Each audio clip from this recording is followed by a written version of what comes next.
is only war.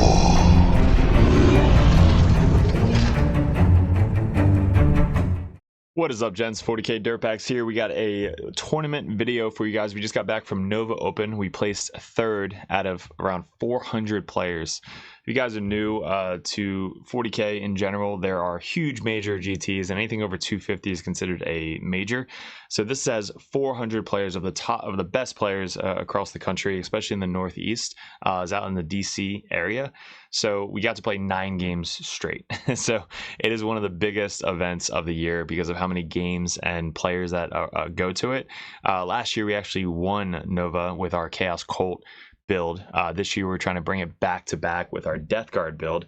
We actually luckily made it to the top cut of top 16, and then we lost to Folger, who has actually won the event, who's on Team USA in Art of War. So he's awesome dude. Great game into him, but yeah, we lost our second to last match into his Eldar list, which is just insane. But in these videos, guys, we're going to go over picture by picture, turn by turn, what we did good, what we could have done better, and what we learned from what we were playing across the table. So we have 3 days. I'm going to do 3 separate videos, day 1, day 2, and day 3. So if you guys are looking out for each specific day, check those videos out. If you guys are Patreons, these go up on patreon.com first. So you guys get first access to it, and you get your own Discord link to join the Dirtbag Nation Discord. And if you guys are Patreons in the competitive Dirtbags or a Grandmaster Dirtbag, you get coaching from myself or another Dirtbag coach over on Discord. But if you guys want that coach that's in this type of professional level, but also can drink beers and chill out in your corner, definitely head over to Patreon so you guys could support myself and support the other Dirtbags, so that way we can kind of bring more content like this to you guys on a weekly basis. So I appreciate you, all you guys who are supporting me and the Dirtbag Nation over at patreon.com. This hat just came in an hour after we left for Nova, so I wasn't able to bring it to Nova.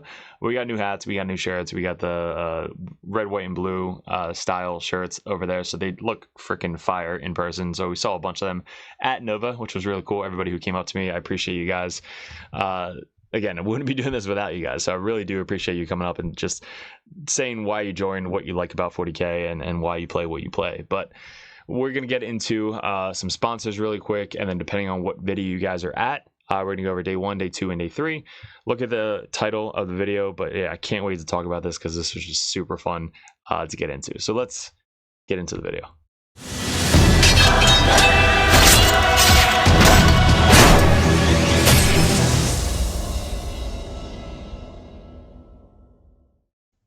What is up, gents? Day 3, final day of Nova Open, 3rd place. This was an awesome day. 3 really, really good matches against 3 really, really good players. Some of the best people in the Northeast, professionals. Like it was such a cool day to play all of these games. We are drinking Double Dog Juicy Dippa, 12%. Flying Dog Raging Bitch is probably one of my favorite beers, and they just released a hazy IPA Dippa, so it's actually pretty good. One of my lights is going out. So we're working on Team Dirtbags, so if you guys are interested in that, definitely hit us up. We're going to be doing some interviews and trying to get some teams going off in 2026. So if you guys are interested, let's get into it for 2026. The logo is amazing, thanks to Keevil, so I'm super excited to show it off to the Patreons. But again, wouldn't be doing this without my Patreons. You guys are so awesome for supporting me throughout the years. Wouldn't be doing this without you. If you guys want to join the Dirtbag Nation, we have our own Discord. You get these videos ahead of time on patreon.com. You get to message me one-on-one if you guys are competitive or Grandmaster Dirtbags, and those are going to be the ones that are going to have options to join the Dirtbag teams. So super excited for you guys. I can't wait to get this going in 2026. But today is all about the 3 games that we played. The first game is into Necrons, one of the best players I've played against. I see him at all the tournaments, and we actually never got to play. So finally at Nova, we get to play final day, top 6 or top 8, which is so cool. And he's actually running a list that after we played, I'm like, this is the list that I would be running. Like this Necron list is my type of niche. Like, I fucking love these types of lists. So we'll get into the lists. We'll go over the 3 games. First game, Necrons. Next game is Folger, the guy who won the event of Nova. That game's going to be awesome. And then the final game was against TJ Lanigan, our boy, local dude, which again, we see all the time. We're kind of like rivals because every time we play it at like the final match in a GT, he won the first, he won 2, I won 2, so now we're tied. So, awesome matchups all day. Is so cool. So I can't wait to get into those games. But the first game, guys, is Necrons. Let's get into the list. We are playing hidden supplies. So this is the one where it's 4 objectives. Now, I was scared going into day 3 because of the terrain. This is layout 2. Layout 2 is bullshit, and this is the reason why. All these objectives are in no man's land. So no man's land, literally no man's land, and so like you can't get any of the objectives unless you're literally touching in no man's land. So it's great into Necrons because they can just move their Doomsday Arcs and just shoot from fucking 72 inches away and just murder you. So, yeah, I mean, I was happy I got into top 16. So at this point, I'm like, cool, right? I'm top 16. I'm like top 8 right now. So I'm kind of locking it into that spot. So if we lose all 3 games today, it's fine. I hate layout 2, whatever. By the way, they just announced a new data sheet. I'm sure all you guys have seen it, but no challenger cards are amazing. So happy they got rid of the challenger cards, so you don't have to think about it anymore. And like, if you are losing, you're going to be like continue to lose, and if you're winning, you don't have to worry about like losing by 1 because of the challenger cards. Like, I've played a person that had a challenger card every single turn basically, and then in the end it was like a 3-point game. Like, it was insane. But challenger cards are now no longer void in competitive play, and all of the different nerfs / buffs to armies is pretty cool. So going into LVO, Death Guard are clean right now, and then going into Worlds, I'm pretty sure we're going to stay clean in Worlds. So last 2 games are going to be LVO and Worlds, and right now we're currently #1 Death Guard player. So yes, we hit our goal this year.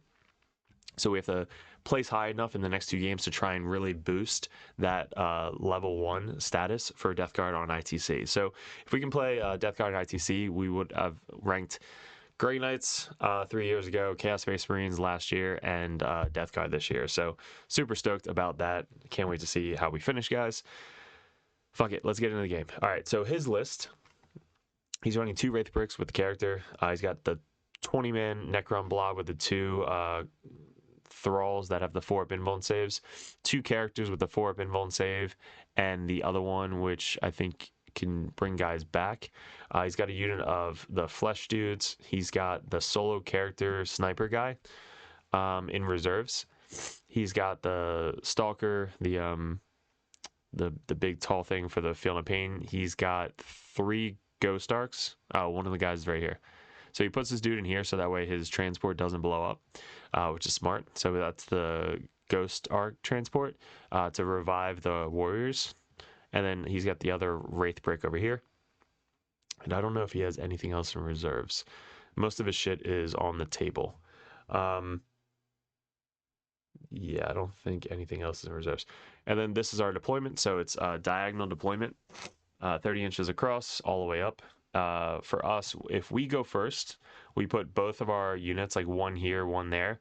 So if we go first, we at least can make it sticky. So that way we don't have to like sacrifice ourselves on turn 1 to die usually to the Doomsday Arcs. So I put these guys in a way that I potentially don't have an easy line of sight to going down this way, and then if he moves up his guy this way, he could shoot them, and hopefully he doesn't one-shot me. Same thing here. So he's got pretty easy angles to get into this guy. So again, it's just a tough like deployment and everything. These guys are against the wall over here. I didn't put them out because it's a lot easier to get shots off going this way. So I have my spawn there and there so they can move up in this little corner. These guys, same thing in that little terrain piece.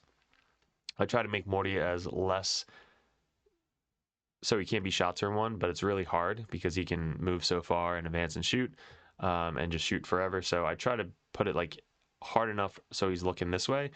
But yeah, it's really hard to hide on turn on layout 2. Demon Prince is lone op, so I don't have to worry about too much about him. We have 1 unit heavy blade launcher there. The other mythic blade hauler is in reserve. 2 Death Shroud in reserve, and I don't know if the mythic blade hauler is up there or if he's also in reserves. Yeah, we probably put both of them in reserves. So turn 1, Necrons get turn 1. So for turn 1, he gets extend and engage. So engage, he doesn't really have like nothing crazy, just kind of moves up his wraiths, waiting for next turn to move up and charge. The warriors move up. They get on the objective. These guys get as close as they can to the objective. This guy gets out of the transport. These guys run up to tag the objective. So having 2 Wraith Bricks on the opposite side who are super tanky is going to be really tricky on this layout. And my goal is to really just try and one-shot the Warrior Brick. If I don't, they're going to live for the rest of the game. And if I can, then at least that takes away the biggest nuisance and I kind of control the rest of the board if I can do that. So his turn 1, pretty easy. I don't know if he shoots. Yeah, he shoots the red guys. So I clear some of them off. He shoots the green guys. There's 2, 4, 5 left. So he kills the green guys off. He kills these guys off. It looks like that one of the green guys lived on the objective to make it sticky. And these guys died up there. So at least I have this one sticky. Our turn 1, we get extend and recover assets. So he gets extend and engage for 1. Our extend, we just have to hold 1, which we already do because it's sticky. But we back up behind the wall so that way I can save them for next turn in case I have to do contagion. And we recover with probably the Tallyman and this unit back here. So these guys move back to try and block out as much screens as we possibly can. These guys wait a turn. These guys move up to stop his primary. So I just put 2 on this objective to stop his primary. I can't stop that one. And then he runs up there on his turn. So he gets 5 for primary because he holds this one, or he holds this one with his warriors. So stopping him to a 5 on this type of map, because you only get primary in the center. So if I can keep him to a 5 point every turn, that's going to be my goal. His turn 2, he gets 5 for primary. He gets Mark for Death, which he ditches for Storm hostile objective and Sabotage. So Storm, all he has to do is control this one, because that's the only one that I controlled, which he does pretty easily. So these guys are able to just move up, tag this, take away my sticky, and Storm. And then these guys run up to here, and they're behind the cover right here, so I can't really shoot them really easily. So he puts 1 guy on the objective right there, and they're all kind of like spread out 1 inch away from the wall. And then the character is behind this little cover piece where I can't get to him. Morty is all the way back here. Demon Prince is pretty close, but not too close. And it's going to be hard for this Mythic Blade Hauler to move over and shoot that angle. So he's kind of safe in this position. And then down here, these guys are wide open. So we have to figure out, we're going to commit this turn. And you can see right here, this Ghost Arc or Doomsday Arc is up. He eventually moves him back to be more protected. And this is where he leaves him. So this Doomsday Arc moves back. This guy moves over. This guy moves back. So he leaves in a huge gap right here for my Death Shroud to come down. So since these warriors are strung out so far back, right, all I have to do is get this 1 guy in contagion, and now that means this entire row of warriors are in contagion. Then, same thing with over here. All I have to do is get this 1 wraith in contagion. That means this whole unit's in contagion. So all I have to do is land 6 inches away from this guy, 6 inches away from this guy, which is right about here. And then I have this entire spot to move up and charge, which is what we do right here. So look how much space I have in his side of the table. So this is kind of where I was like, all right, if I can do this, I might win the game right here. Not here, but like I'm going to be able to like murder most of his infantry, and both of his characters are right here. So he's got 1 character, 2 characters right there. So that way I'm able to move 6 inches away from the characters, not the unit, because he's able to kill the guys that I'm close to and then res them back in a different spot. Like he can move his warriors almost 10 inches away from shooting his unit. So I want to try and line up the charge, the 6-inch charge to his characters that he cannot move around. So that's kind of the plan here, is we're 9 inches away from these Doomsday Arcs, and we're 6 inches away from these guys. So it's a 6-inch charge, essentially. My goal here is to kind of charge in, maybe kill, and then pile into 1, 2, 3. So if I can pile into all 3 of these guys, it's not a good time for the Necrons because they can't fall back and shoot. They're blast, so they can't shoot in the combat. So I have 3 Death Shroud that are going to be able to tie them up and be pretty safe in return because there's not a lot of stuff over here that's going to be able to deal with the Death Shroud. So I was like, all right, this is fucking awesome right here. That's where they land. What we did up here was we moved up our spawn onto the point. We committed these spawn this way to put everything in contagion. We committed as much as we could over here. So we wanted to kill as much as guys of rates as we can to try and steal this objective and get as many points as possible. There's only 4 blue guys left down here. We deep strike our Death Shroud down here, so that way they can make a 6-inch charge. The Mythic Blighthollow moves up, shoots, makes a charge. The spawn move up, make a charge. And after all the shots, Morty moves up, Mythic Blighthollow moves up, or Heavy Blade Launcher moves up. That other one comes in from reserves up here. These guys scooch up. My Demon Prince is able to move up and get that. It's like a 7-inch charge. And the idea here is if I can move up, charge, kill the character, he has to spend a CP to res the character, but at least the character is dead once. I only have to kill him one more time. And then it's going to be more like he's not really going to do anything to my Demon Prince. So I throw as many guys as possible as I can on the objective, so that way he can't steal it from me. Morty fails the charge. The charge would have been like a 9 or something. So he kind of just moves up to get some shots off on the Warriors. I put him into the Warriors, this guy into the Warriors, this guy into the Warriors, these Flamers into the Warriors, and I think these Flamers in the Warriors. So everything shoots the Warriors. We take them down to 1, 2, 3, 4, 5, 6, 7, 8 Thrall and 2 characters. So there's 8 guys, a Thrall and 2 characters. So I'm like, all right, maybe these guys can finish off the Thralls and the Warriors. And if there's only 2 characters remaining, I did my job. And I think I'd call the Horde this turn as well. So I defend and call. So I'm like, all right, let's go for call. Fuck it. I fail my charge. So I fail it. I reroll it. I failed again. So I failed 2 6-inch charges. And at that point, I'm like, all right, maybe it's game, but on his side. Because these guys failed the charge. Now he has 3 or 2 Doomsday Arcs and a 3rd one over here. I can just move up and murder this entire unit. Morty's kind of like wide in the open. These guys didn't do as much damage as I thought. So he's got 1, 2, 3, 4, 5 rates still in the character. And then up here, we did kill the character. And then there's 1, 2, 3, 4, 5. So there's 6 rates and a character who he did spend a CP to bring him back, but at least we're kind of keep him off the point, and he's not going to do anything to my Demon Prince, so I don't have to worry about slapback. I also do have a reactive move, so if he lands within 9, I can just move onto the point to try and keep it from him and get some primary. So his primary gets a 5 again, because since I didn't kill this unit, he's able to res him back onto the point. So he steals the point back and gets 5 points. So this was such a big turn for me. I mean, again, if I were to make that charge, I can clear out basically the entire 2 center objectives with this 20-man. And that's really the only time you want to commit into the 20-man Necron break, is if you have enough attacks in the shooting, charge, grenades, fight phase, everything. That's really the only time you want to commit into them. If not, just kind of ignore them and kill everything else. So what he does is he gets up another 5 for primary. So he's at 5, 5, and then turn 3 is at 5. So he gets overwhelming force and no prisoners. So the only overwhelming force that he can really do is, if you look at this, he's got spawn that he can try and shoot, the Demon Prince, which is going to be really hard. He does fall back with these guys, so he kind of gives up their attacks, tries to put as many on the objective as he can. I then reactive move Morty 5 inches up to toe, which is 6 obsec on the objective, and get out of line of sight of most of these guns. So I do hold this objective on my turn 3, which is great. So I hold that, and then he commits to killing the unit that came down here. So he does blow them up pretty hard. So he kills all of them, and then this guy lives on 4.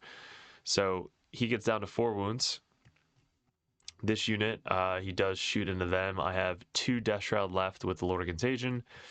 Both of the Mythic Blade Haulers, 1 rapided. So the one that was in combat here, he falls back, and then I rapid the other one onto this point right here to have more obsec on the point. And yeah, that puts 2 Mythic Blight Haulers down here on the points. And then he fails to kill this spawn right here with the blade guys. And then this guy's stuck in combat as well. So he gets 2 points for no prisoners and doesn't get any overwhelming force because all my other guys that were on points, he was really just trying to kill the Death Shroud. So yeah, on my turn, we had a huge turn 3. So we get 10 for primary. We have defend, which we got last turn, and then we get sabotage and tempting target. So I forgot about sabotage. I don't think there's anything I could have done. Maybe these guys are doing sabotage because they passed their battle shock test. Yeah, I think these guys are doing the sabotage down here. Since we failed to kill the warrior brick, we're now just trying to like focus on killing the wraiths this turn. So this guy, the one lonely guy that did live, he's then moving up and then charging just to tie up the ghost arcs because I'm not going to be able to steal his home field objective. I'm not going to be able to stay in combat and do anything to them.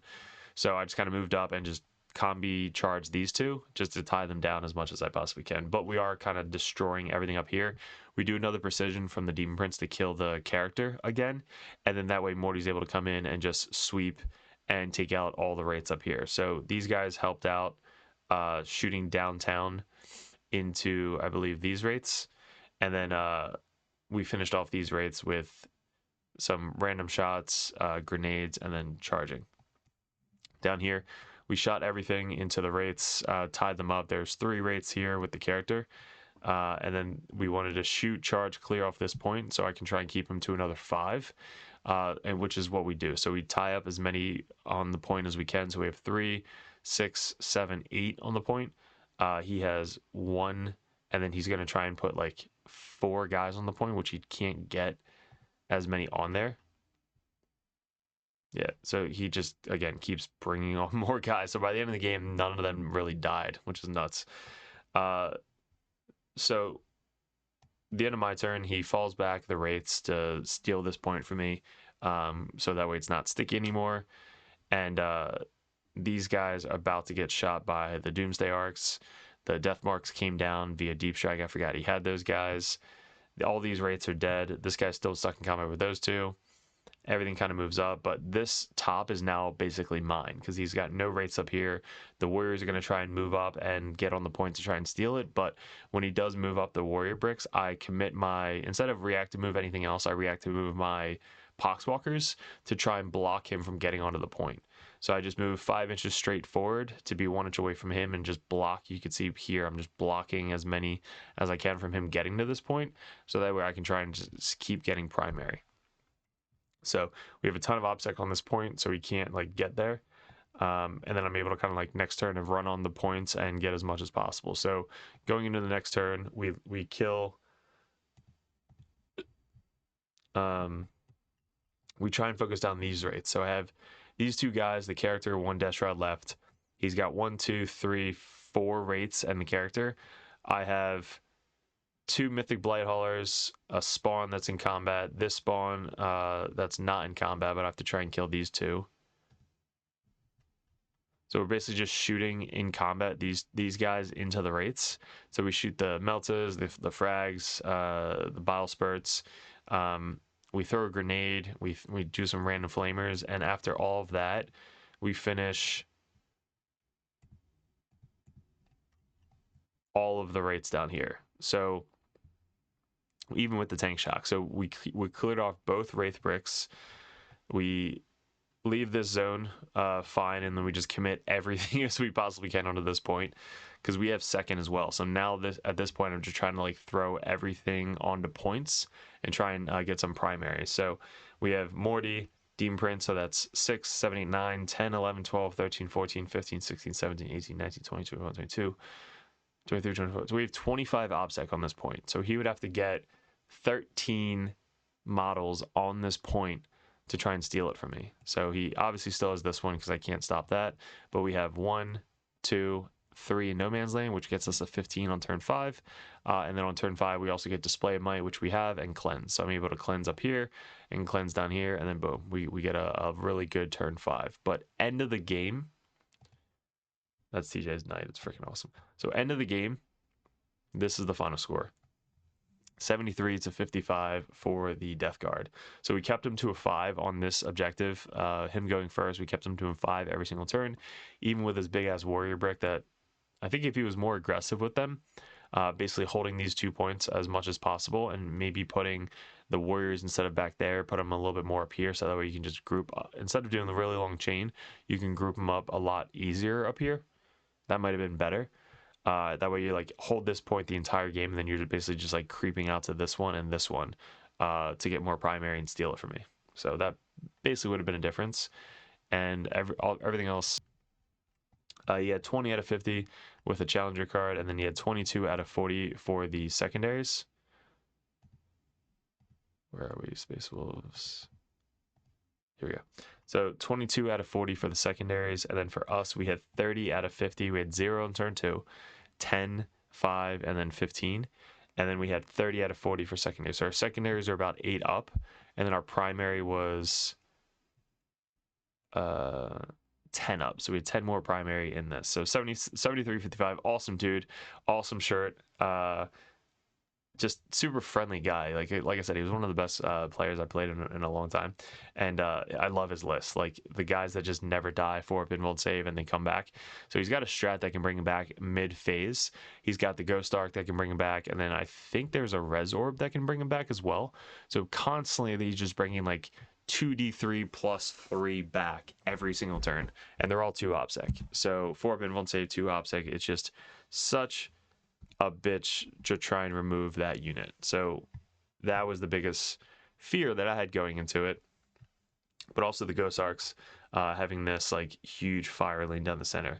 Now this was the biggest misplay that he had, was leaving this kind of like wide open gap. If one of these would have just moved up like 6 inches, I don't think I would have been able to do it. If you're measuring for contagion, you can measure 12 inches away from each model instead of 18. Because if I can get within 6 of another unit and stay outside 9 of you, that's 15. So now I can land my base in that gap. So him measuring 18 inches from like this guy to this guy, he forgets that if I put this whole fucking unit into contagion and these guys, I only have to be within 6 of those guys and 9 of you, so that's 15. So that gives me a 3-inch gap to land my models to come down and then still be outside 9 inches of you.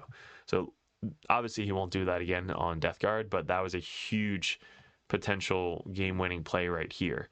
So me coming down, failing the 6-inch charge twice, it happens. A lot of people like blame the whole game off of that. Like you have to like assume that you're gonna make it, but if you don't, hey, it's a dice game. You can't have it like flush through you and quit the game or whatever because of that.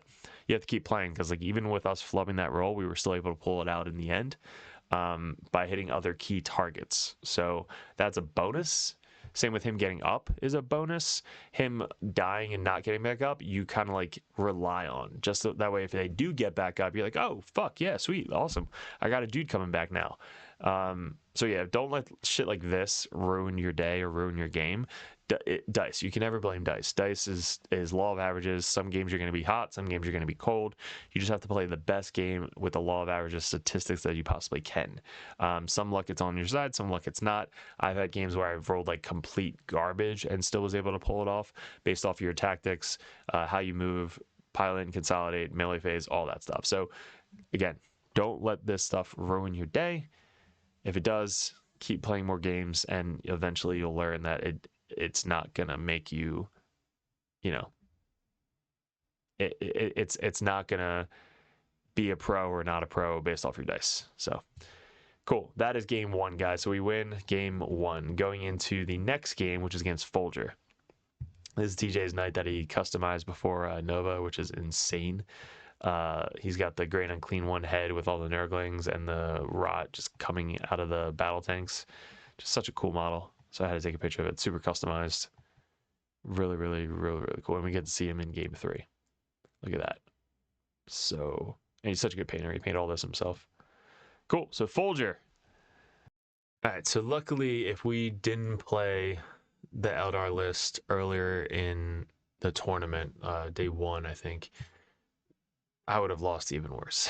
So this is our first like our second loss in the GT, but first in the bracket. So Folger won Worlds last year. On Team USA, one of the best players in the world.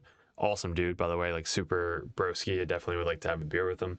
So he is running the standard Eldar, really quick MSU, shit ton of mortals list, basically made to beat Death Guard as well.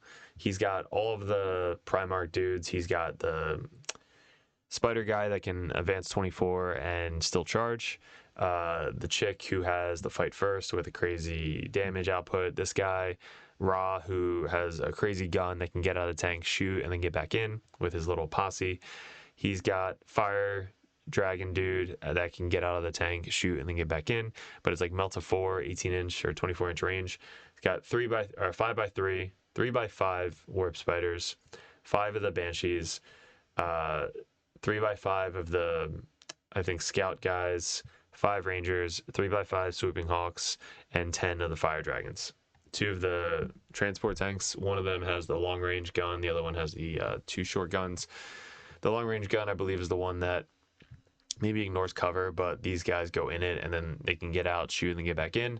Same with the fire dragons. Fire dragons can get out, shoot, and get back in. It's insane. It's a very, very good list. So we are playing on mission.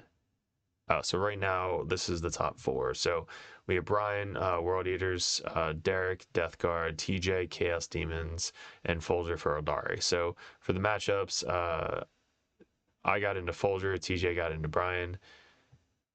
I don't know how they do pairings, but we are playing Linchpin. So pretty standard. We have hold the objective in our home field, and then control 1 in no man's land. You get 5 points. This again is hard because layout 2. There's really no hiding at all. This is just a bad matchup. He can literally drop these fire dragons off anywhere within 27 inches, get out, and just nuke Morty. Going back and looking at this matchup, I think I would deep strike Morty next time.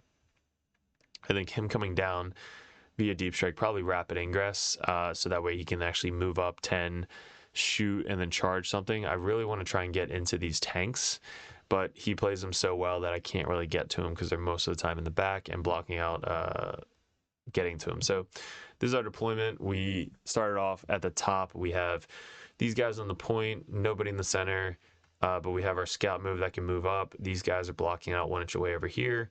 Demon Prince within 3 of these guys to be blown up. 1 Mythic Blade Hauler there. Heavy Blade Launcher, Morty, other Mythic Blade Hauler here. These guys scout up. These guys are behind here. I don't think I had 2, 4, 6, 7, 8, 9, 10. So I did have somebody on the point over here try and make this sticky turn 1. He had his Banshees up front. They can advance super far and charge. He also has tokens that can shut off Overwatch, shut off, get extra movement. Just so much.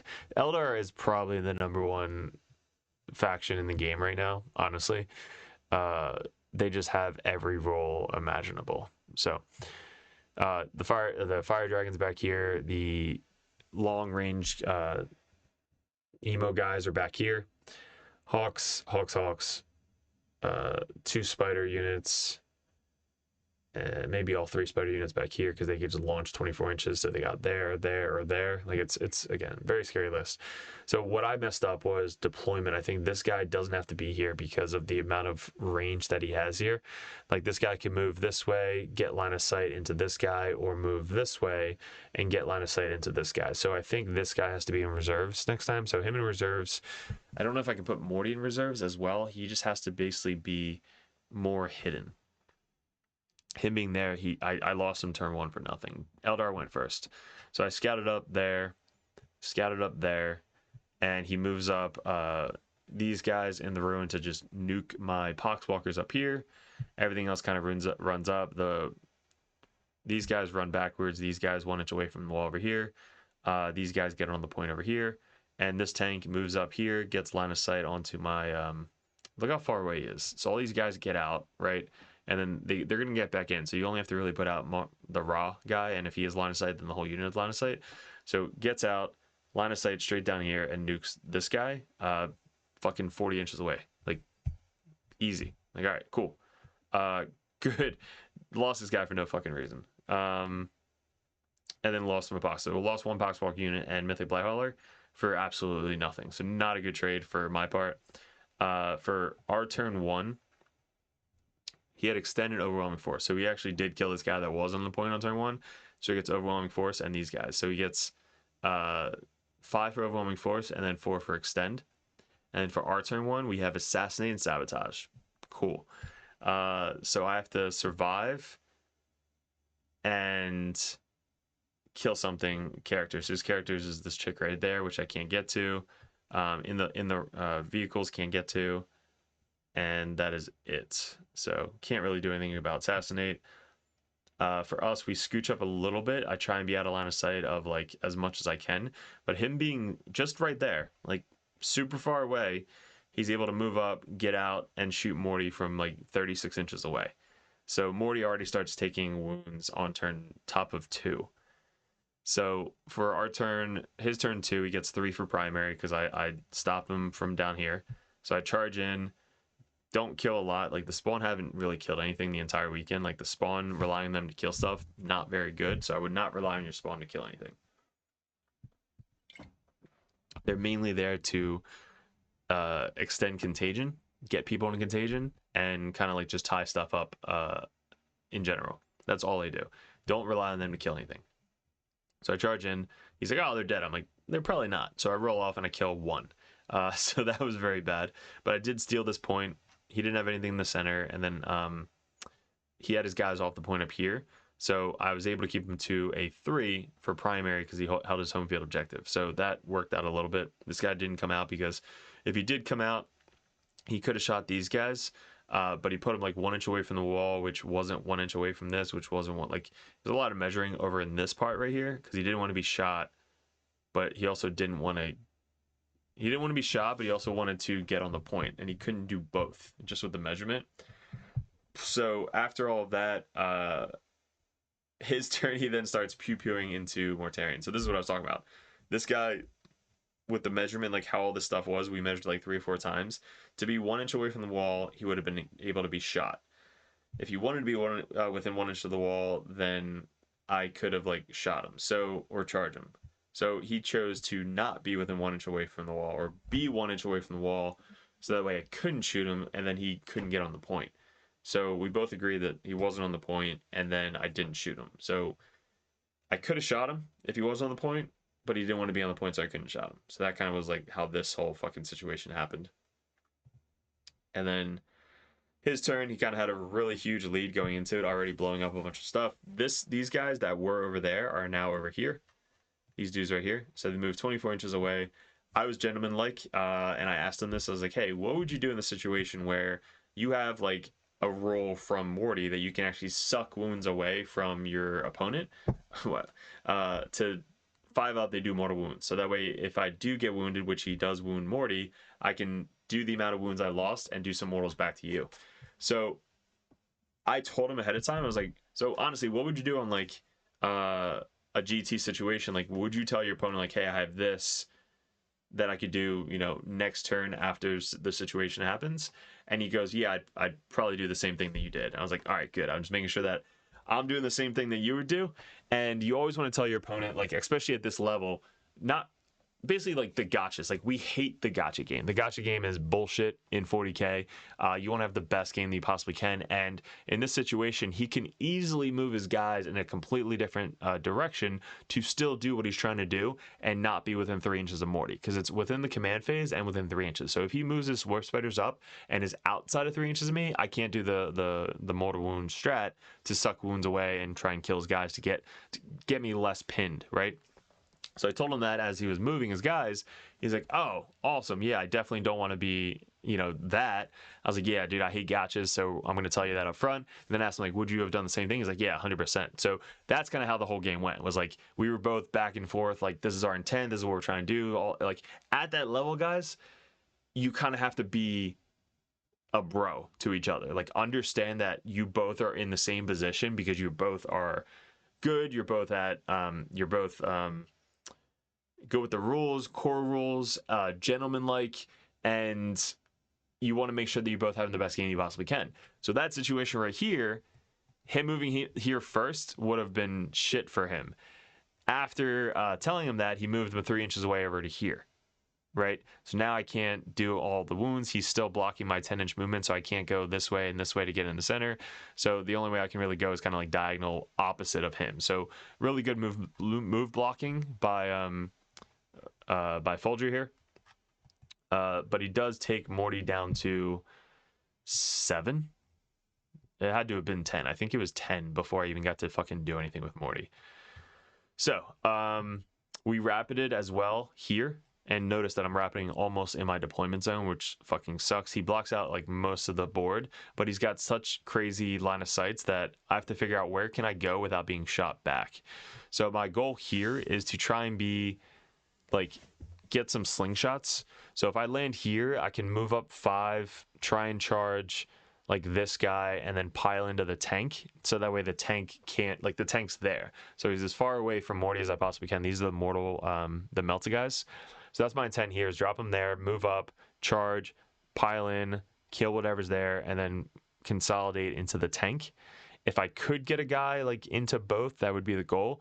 But how he had his all of his guys positioned, I couldn't really get into them. Or the other option is kind of move up here and then charge and kill these guys, but they're fight first. So they would definitely murder my Death Shroud if I go into them. Yeah, so move block. These guys fell back. The other warp spiders went from back there to over here. So super far away. It's just 24 inches, 24 inches. The other guy with the character is still back there.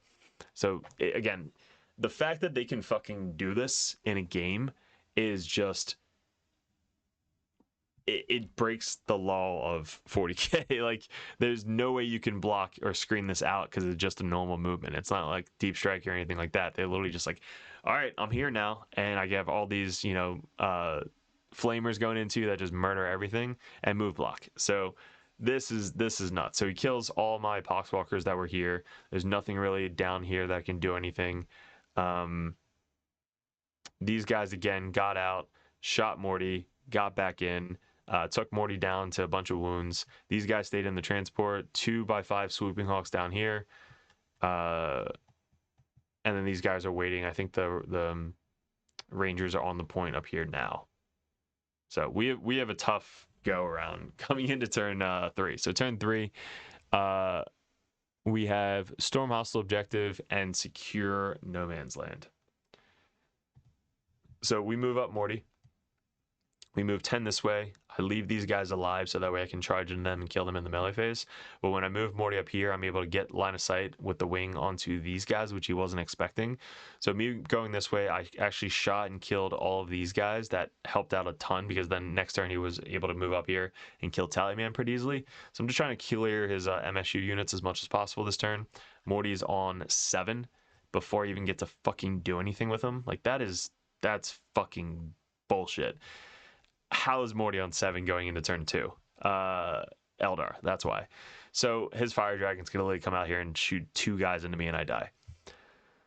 So after this point, it's like, all right, what can I do to try and limit this? And this is what we're trying to figure out. So these guys move up. They make their charge, but they're not able to pile in and consolidate into the tank. So instead of going more this way, I kind of pile in, kill everything, and then pile backwards onto the point and just wait a turn, which I don't think was the best bet. I didn't roll high. Like I moved up 5 and rolled like a 6. So if I would have rolled like a 9+, then I would have been able to like get all the way over there. But instead I rolled low, so that basically kept me here. So that stopped our plan from trying to tie up everything over here, which maybe would have saved Morty. Maybe not, because he still had this entire unit over here. But these guys are down. The other Death Shroud came down here. Wasn't able to really shoot anything with the flamers, but they did charge the guys down here. He didn't countercharge because he doesn't really need to. Those guys are dead anyway. So he just leaves these Banshee chicks here, so that way on his turn he can move up and do whatever he needs to. This guy gets on the point. This guy gets on the point. This guy moves back here. All my guns didn't really do much into Eldar this game, because once I shoot them, they just move away. So I couldn't shoot this thing because I wanted to get in combat with him. So if I were to shoot this guy, he could just move away, because he already does my plans, which then 100% this guy wouldn't have been able to do anything. So that was my turn 3 or turn 2. His turn 3 kind of wins the game for him. Moves up the Fire Dragons, moves out these guys, moves up the Sweeping Hawks, gets somebody within 8 inches, takes me down to 5 with the movement phase of the Sweeping Hawks. Melted guys get out. These guys get out. These guys scooch up 1 inch away from the wall. Swooping Hawks move up 2 units. They murder my Death Shroud up here, so they just have to end with an 8, and then they do mortal wounds. These guys are about to murder everything over here. So he just lays everything out on turn 3. And what is this? He leaves the one character, my one Death Shroud, alive. He gets back up with 3 wounds, and then this vehicle charges 9 inches away. He's 10 inches away. He rolls a 9. Tank shocks him to kill him off forever. So this guy over here, final blow, charges in, tank shocks, and kills him. So yeah, fun. The dudes did murder my Morty pretty bad, like pretty easily. Took this guy down to 5. These guys are back in the tank. These guys are back in the tank. Demon Prince killed the Swooping Hawks that were on the point down here. Demon Prince, I think, is right behind Morty right here, so he scooches up 8 and then charges over here. Nothing I can do about the guys inside. Nothing I can do about these guys. Up here, he just clears off my Death Shroud, and the Mythic Blighthauler moves up to try and do something to this tank. These guys scooch up, but at this point, I only have 5 models left on the table, and it's kind of just like cleaning up at this point. So nothing I can do about this chick who killed my Lord of Contagion up top there. All these guys are in the transport. Swooping Hawks, guys in transport, kill this guy, get back in. These guys get out, get back in. The fucking warp spiders go fucking forever and then charge Tallyman on my home point. So that was fun. Yeah, there's literally nothing I could do, guys. Like, this was just such a bad matchup and against one of the best players in the world. So I try to limit it, but I think deep striking Morty next time I play Aeldari is going to be the game plan, because if I can get to this tank that has the Fire Dragons, I can't even shoot them, because like if I shoot them, they just move d6 inches or d6 plus 2 inches away. So you can't really line up 2 different things into one tank, because he's just going to run away.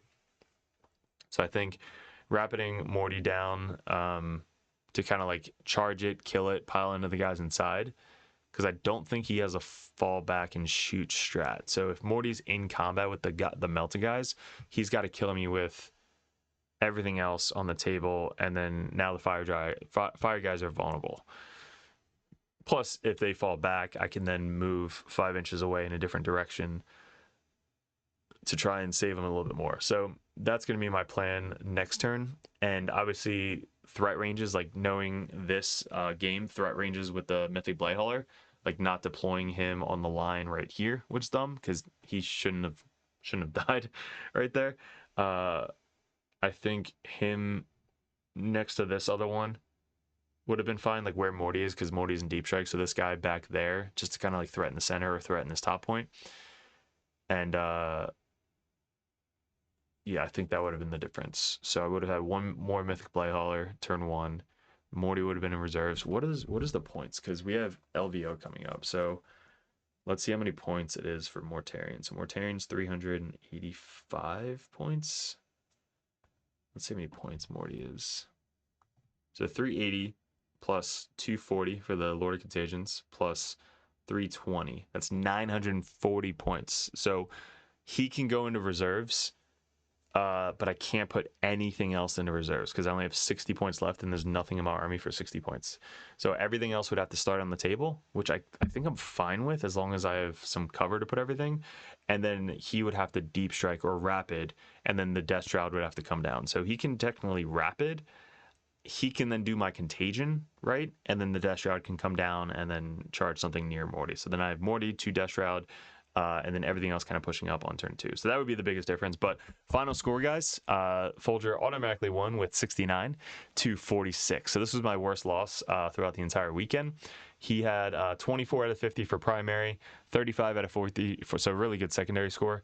We had 14 out of 50 for primary, and then we had 19 out of 40 for secondary. So it was just a brutal game. Great sportsmanship, great tactics. He was just saying stuff out loud. I was like, fuck, this guy is like, this is what I want to strive towards. Having that type of knowledge with like all the different stuff, he's a very good player. So I don't know shit. It's funny because like all these other armies, I don't know their names. I don't know like how crazy they are until I see them on the table. Once I see them on the table, then I kind of like remember what to do against them next time. But I'm very good at the core rules, my army, and kind of like the mission. Like that's what I'm really good at. Knowing other armies and what they do, I don't find out until I play them, and then I kind of like see what they do. Like I just played Geonsteel Cult for the first time last night, and now I'm like, all right, now I know what to do against Geonsteel Cult in case I see him at a GT. So now that I know what Aeldari do, like top level pro Aeldari players, now I know what to do against them next time. Because if I go into like a lesser Aeldari kind of player, you're just basically going based off of like what you're playing against Folger. So if you're comparing Folger to like a standard Aeldari player, hopefully you can win that game a lot easier. So that was our loss. Final game, he goes into World Eaters, Brian, who wins Nova 2025. So congrats to you, Folger. So let's go last game. This is just a fun game against me and TJ. We are playing final game, just a standard Scorched Earth mission. So it's search and destroy. His list, pretty awesome. So him and I talked about this list prior to Nova, just like right before Nova, because he was trying to keep it secret until like Nova. But he talked to me like as we were driving like to Nova. He's like, oh yeah, I'm bringing a knight. I'm like, what the fuck? So he's got Shadow Legion, which is super awesome demon list.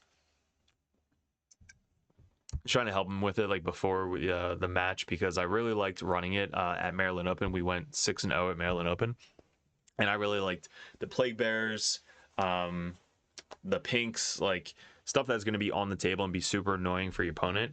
I really like the Flamers. He took the Flamers out, which I think the Flamers definitely would have helped with this. He added Warp Talons, which I didn't like. They kill chaff really easy, but they're just so swingy because they have to kill something to go back into reserves. So he added them. He adds a Beast of Nurgle. He added the pinks, so 10-man pink squad. There's the Warp Talons. He has a full unit. His guys look amazing too. Like his army is fucking beautiful. He's got a full AC/DC brick. He's got 30 cultists, I believe. He's got the Sorcerer, which he added because of the Knight. The Sorcerer for Chaos, if it comes down within 12 inches, he can target something on a 2+, and then everything that shoots that target is +1 AP into it. So that works with the Knight as well. So he did have the Chariot, which got rid of cover, which him and I didn't like. He tried it a bunch of times, and it just didn't really work well. Like, it worked for okay sometimes, but most of the time against good players, it's just not really going to do what it really wants to do. So you're spending a lot of points to get +1 AP and ignore cover, but instead just go with the +1 AP for the Knight with the Sorcerer. So he has the Sorcerer in Deep Strike. He's got, obviously, the uppy downy Bloodthirster in Deep Strike for rapid. He's got Be'lakor, unit of dogs that go uppy downy. What else? Beast of Nurgle, and I think that was it. Yeah, there's just so much shit. Like, it's hard to figure out what the hell's what. He's got a bunch of cultists. He's got the AC/DC mixed in. He's got Warp Talons, regular cultists, pinks, and yeah, I think that's it. So that's his deployment. Our deployment, again, layout 2 fucking sucks, but with Search and Destroy, we're actually able to get pretty good cover in this part of it, like behind this little ruin right here. So I'm able to put 2 drones, 2 vehicles here. The scouting here, I can either go forward, I can go sideways, I can go diagonal. Like, these guys right here are perfect because they can go 6 inches in this little ruin and kind of threaten this side. These guys are 5 inches away from here in case I have to do cleanse or something, or tempting target. Like, you want to try and get both objectives. So these guys are touching here, which was really dumb. I should have asked during deployment if he has any line of sight to this guy, which we'll get into. These guys are in the center so they can scout forward. Demon Prince, Poxes, Tallyman always in the back, and Morty. So pretty standard deployment. TJ winds up going first on Scorched Earth, so going second, definitely good into this type of list. But what I should have done up here is like he could have literally been anywhere like an inch over, so that way this guy couldn't get line of sight to me. So on turn 1, he just scooches him over this way and gets line of sight down and barely clips him, right? So I should have asked during deployment, because I could have put him fucking anywhere, but I didn't ask, so I didn't take it back. But this guy could have literally just been an inch over and not been shot turn 1, because losing these guys turn 1 was not worth it at all. Like them being there, making this sticky, and then backing up, it would have been so hard for him to even get to it. So his knight moving back, shooting these guys, kills them for no reason. Kind of like last game where I lost my Mythic Light Hauler by not asking like threat ranges and all that stuff.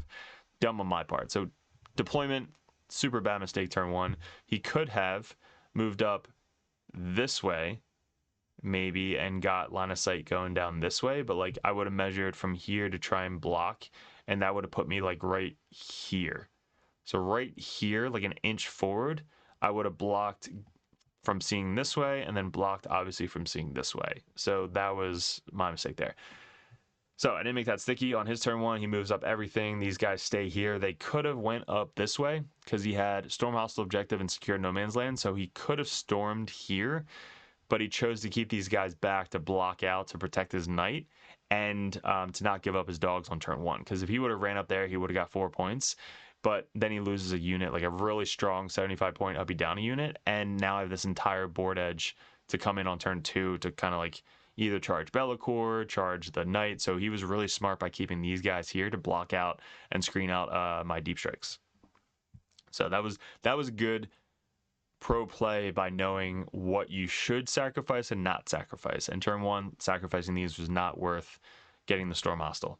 The one Beast of Nurgle was on the point, so he kind of gave up his Beast of Nurgle on turn 1. So I had Assassinate and Extend. So I wanted to try and kill the Beast of Nurgle with the Mythic Blighthaller and then steal this. So I didn't know that Beast of Nurgles were OPSEC 3.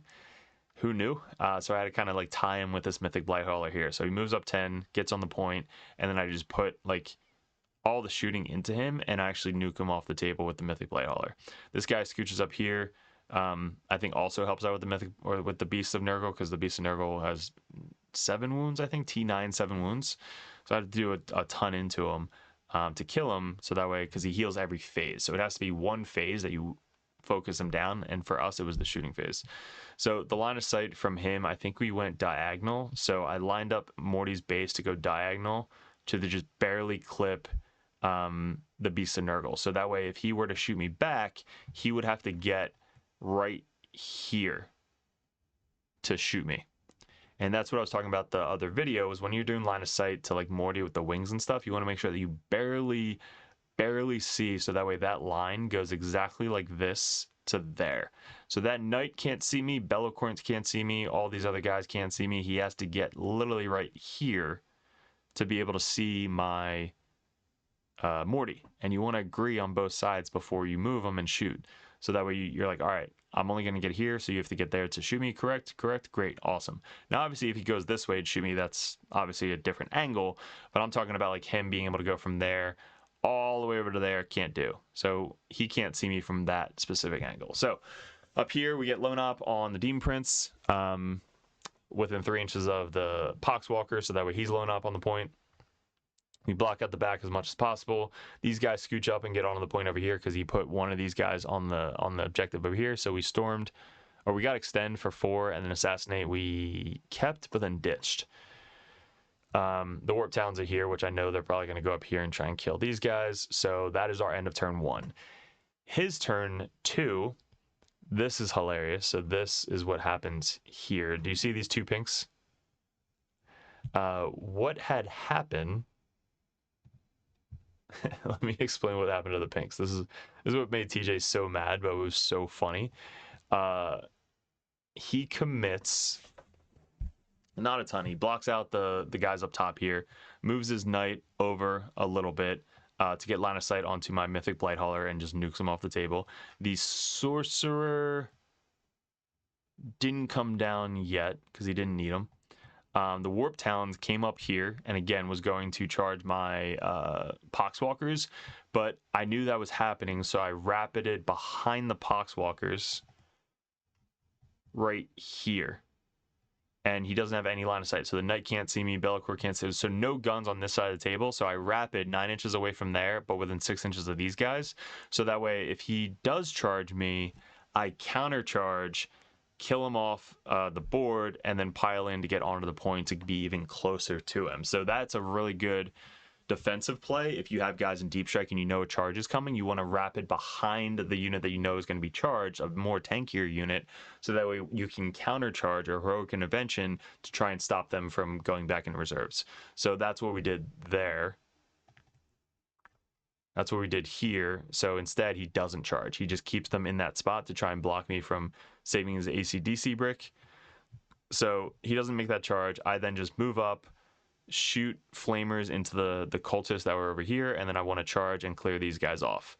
What happened over here was this tank blew up, and when he blew up, I did 3 mortal wounds to the pinks here.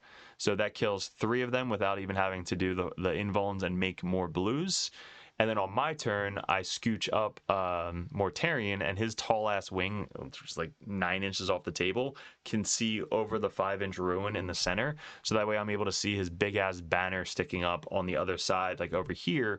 So I know that if I like can throw a grenade and maybe shoot him, I can try and one-shot the pinks in one go. So when I throw a grenade, I do 6 out of 6 mortals, which never fucking happens. Like, this should not happen. But 6 out of 6 mortals with a grenade from Mortarion. So that kills... Actually, I think I killed 2 with the explosion. So 2 with the explosion, and then 6 mortals from the grenade. So that's 8 pinks dead without even doing anything. Without him rolling a save or making any blues. So now he only has 2 pinks left. So... he removes the banner guy, so I can't see him anymore. All he has left are these 2 pinks, so I can't shoot him anymore. So I commit my spawn to try and kill him, and in this detachment, they're -1 to hit. Any Tzeentch unit, the -1 hit. So I move up, I charge, I tie up the AC/DC brick, which I know after playing them, -1 to hit into AC/DC is the way to neuter AC/DC, so they hit on 5s now. Even with dark packs and all that stuff, they hit on 5s. Unless they do their +1 to hit, +1 to wound, which they can't do in my turn. So I charge into them and commit my spawn into them, and then the spawn charge the pinks as well. So I want to try and kill the pinks in combat. I rolled a hit, don't get any hits, don't get any wounds. He wounds me with his pinks, which means I get to do a mortal on a 4+ back to his pinks from my spawn, which I do a mortal back to his pink and kills 1 more pink. Which is just fucking stupid, all right? So now he's down to 1 pink. Since he doesn't have the banner, he does a leadership test on a 6, which he fails because he doesn't have the banner. There's leadership 7, so now he can't even bring his guys back because of the demons, shadows of the whatever. So now he's at 1 pink left with Battle Shock and in combat with my spawn, okay? So after he kills my spawn, I spend 1 CP, I blow up the spawn, and I kill the last pink. So we killed a whole squad of pinks without doing a fucking attack into him. It was just all mortal wounds, luckily, with random explosions, a CP explosion, a really insane grenade, and we fucking killed all the pinks. That was just dumb. I had to tell you guys that story just so we have it on video so you guys can go back and just... imagine fucking doing that with a whole squad of pinks. He was shocked. I was shocked. That probably should never happen, but it happened, and it was funny. Okay, so what happened down here? Scooch up, flamer the possessed, charge the warp towns. When we charge in them, we pile backwards to try and get out of line of sight of the knight again. So now they're kind of on this point defending it, and behind this cover. The spawn are blocking up the AC/DC, and the pinks are dead. I commit Morty this turn, so Morty moves up, charges into the cultists, kills all the cultists. These guys move up, these guys move up, and what did he have in the center?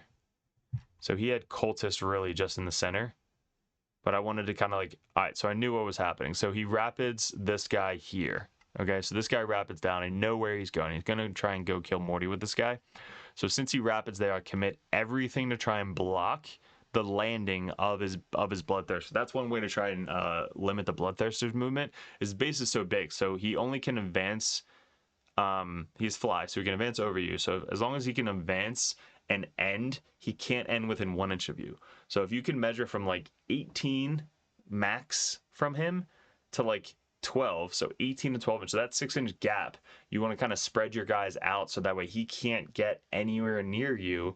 And then if you were to charge, he has to charge over you to try and get into Morty. So me doing all of this, like the random heavy bloat drone charging in, the spawn charging in, I get to kill these guys, pile in, Morty backs up. So after me doing all of that, this guy came in from reserves up top here. I wanted to get some shots into the knight up here. The other heavy blade launcher came in up here, got some shots into the knight. Morty shot the knight. The heavy blade, everything was shooting the knight. So we took the knight down to 6, 12, 18, 24. I think we took it down to like 17 at the end of the turn. 18, no, still was 24. So after all the shots, after all the killing, we killed, piled back, killed, piled back. We kind of spread these guys out as much as we possibly could. Like I said, this was the one pink alive who was battle shocked. And then this guy is so beautiful. Pink, black, crazy, like just such a good paint job. TJ is amazing at painting. Okay, so what happened? He charges in, and then after landing there, he landed right about there where that dice is. I had the spawn there, and the other guy here. So if we measured, and we had the judge measure as well, he had to have made a 9 to go from there to the other side of the heavy blight launcher. And then if Be'lakor can charge into the heavy blight launcher, Be'lakor kills the heavy blight launcher, he then piles into Morty. So it's a really good combo to try and get into Mortarion, but it fails to do all of that because the spawn lived. So if the spawn lives, Be'lakor would have to kill the spawn and the heavy blight launcher, and then this guy would have had to pile into the spawn. So since the spawn lived, he couldn't do that combo.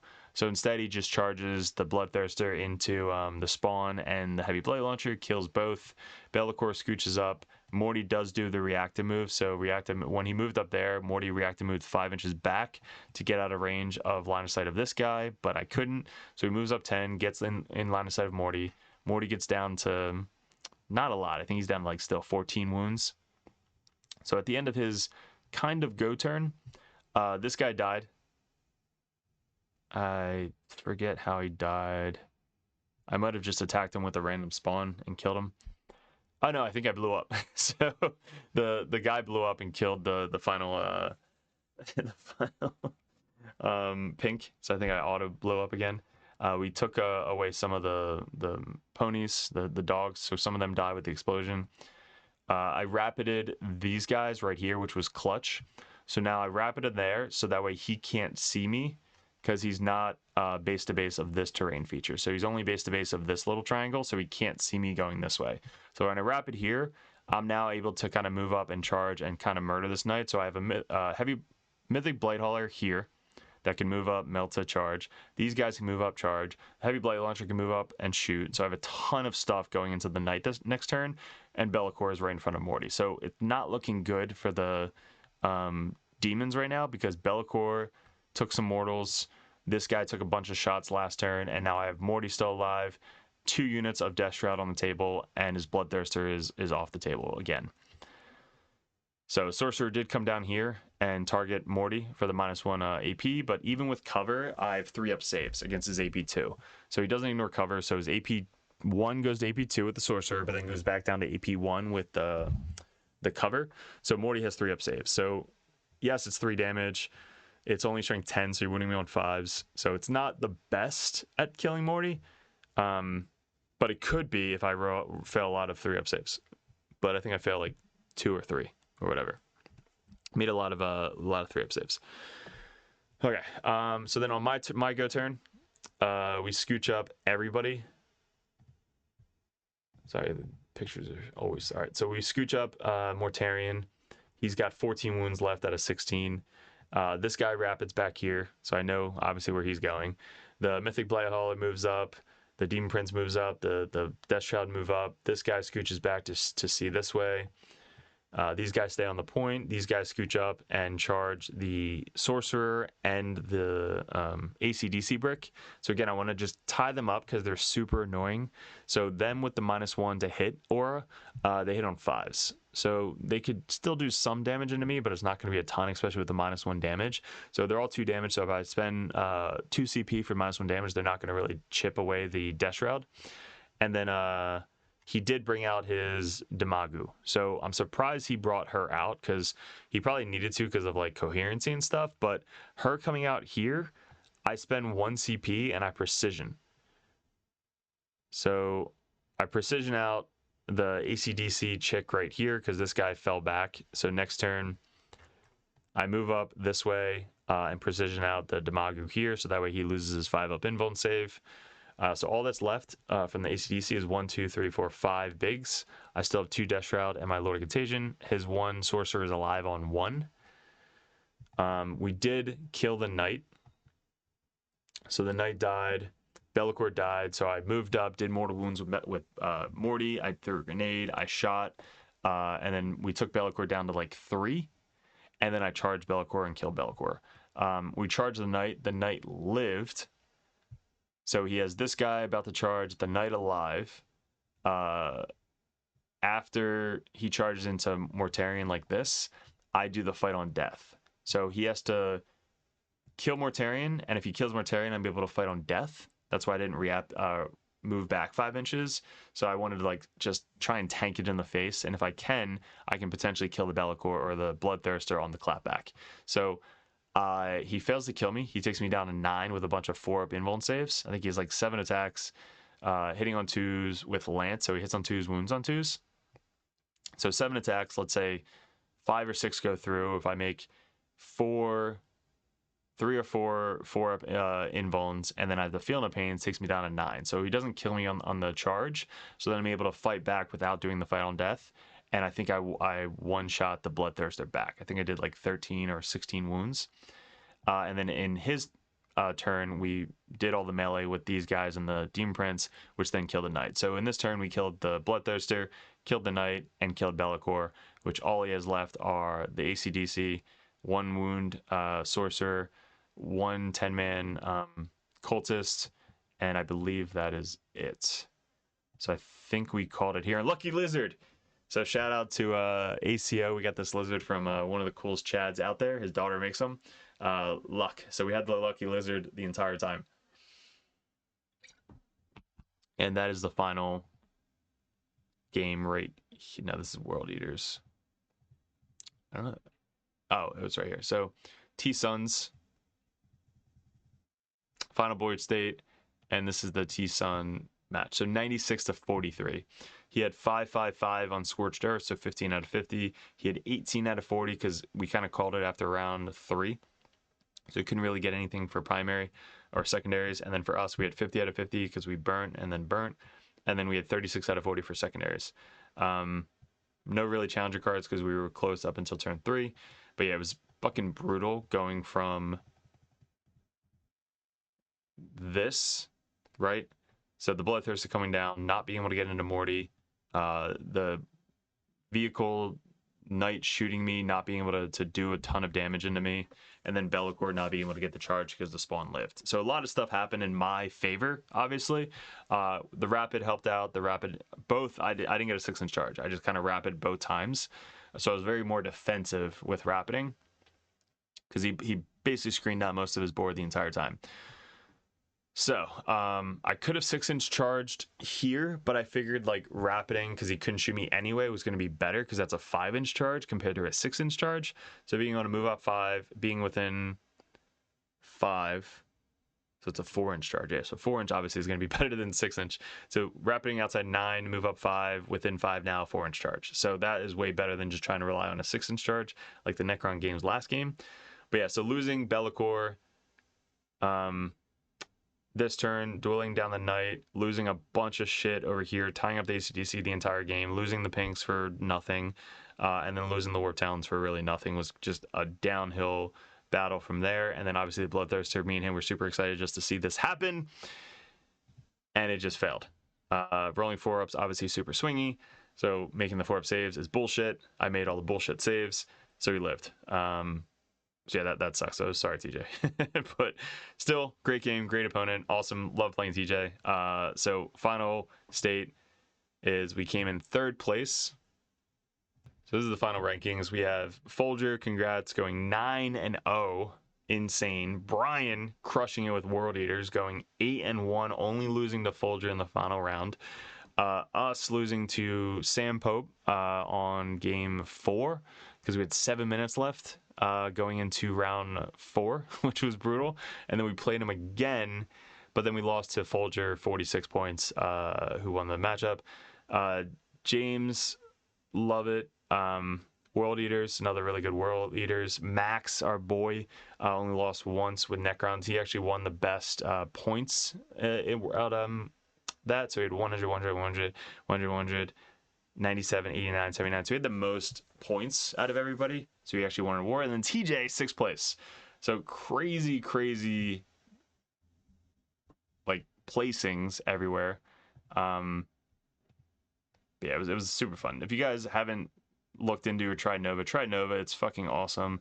It's in DC. It's every year. It's huge. It gets bigger every year. This year is 400 players. They just placed the rankings actually. So if you guys go to 40k ITC rankings, you can actually see where you're ranked. You can rank overall, faction. You can switch it out to USA, UK, all that stuff. So right now, Innis is leading going into LVO, and then we have Worlds right after that. So after Worlds is the end of the ITC season. So you still have a chance to get some points to try and take it. So we have Innis, Zach Point, Coenen, Jennings, ourselves, 40k Dirtbags, Derek Apshey, and then we have Ben Jones. So these are the top 5 right now. So we're less than 40 points away from Innis on number 1 right now. So we're really trying to push LVO and Worlds with Death Guard. And then you can kind of like see all the other pairings. You have the ITC Hobby, Dean, that a boy up there. Age of Sigmar, Kill Team, all this stuff. So what you could do also is if you click on Best Coast Pairings LLC complete system rankings, you can then like go to all this. So you have team rankings, you have Adeptus Sororitas, Custodes, Mechanicus, Eldar, Folger, number 1 Eldar player right now, Astral Militarum, Blood Angels, Chaos, we're actually number 1 Chaos, which is cool. I didn't even know that. So number 1 Chaos in general. It's a Chaos as a faction. Demons. Justin Serrano. Let's go, Justin. We just played him on yesterday, actually. Chaos Knights. Chaos Space Marines. Dark Angels. Death Guard. We just took number 1 Death Guard because of Nova. So they take your top 4 placings in GTs, and those are your points. So they add up those points, and that's how they rank you. And then at the end of the year, if you win Best in Faction, you get actually all the codexes for the year. So every codex that gets released, they send you a code that you can put into your app, and now you have the full codex for free. Found that out last year when we won Chaos Space Marines, and we were getting all the codexes for free. So legit trying to get number 1 Best in Faction just for the codes, for me, is worth it.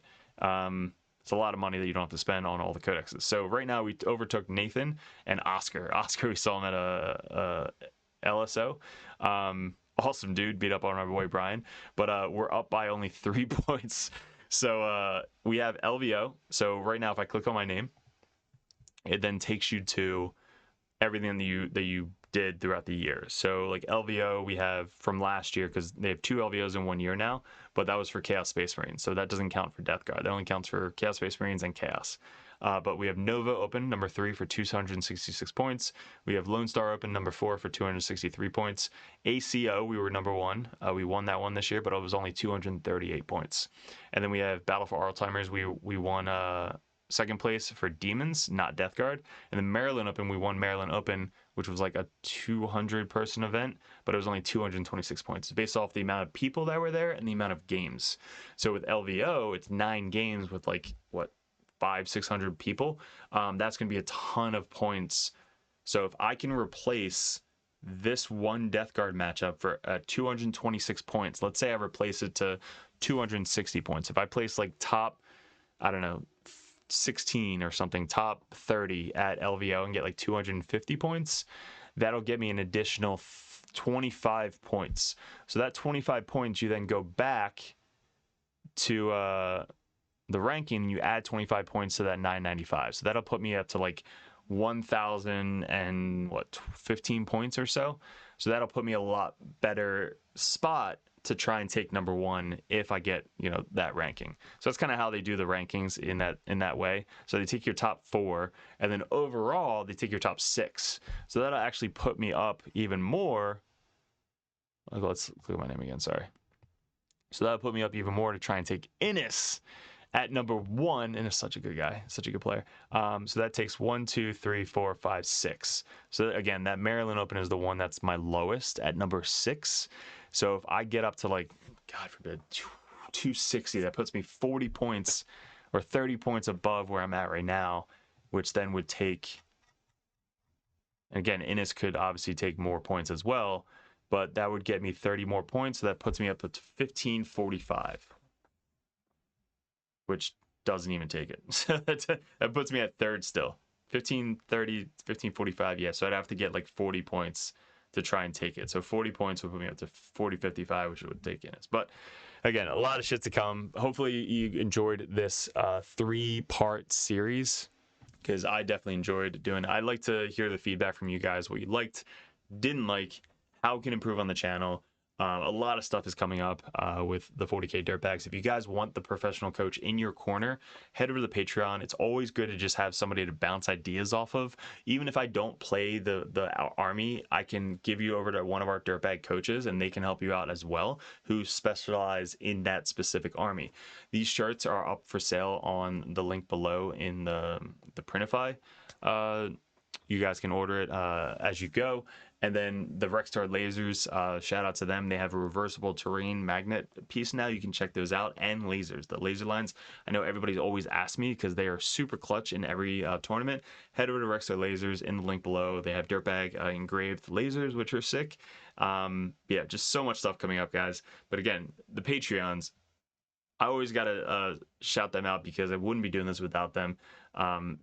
They pushed me to do this shit, like to get high enough to kind of prove to you guys that we know what we're talking about over at the Dirtbag Nation, and we can teach you to be like us, because we're just beer and pretzel type guys. If you guys haven't noticed, we like beer, we like cursing, and we just love playing the game. So we can teach you to be that type of person, as well as doing good in your local meta with the coaching. So if you guys want to get better, that's what the Dirtbag Nation and Patreon page and coaching is all about.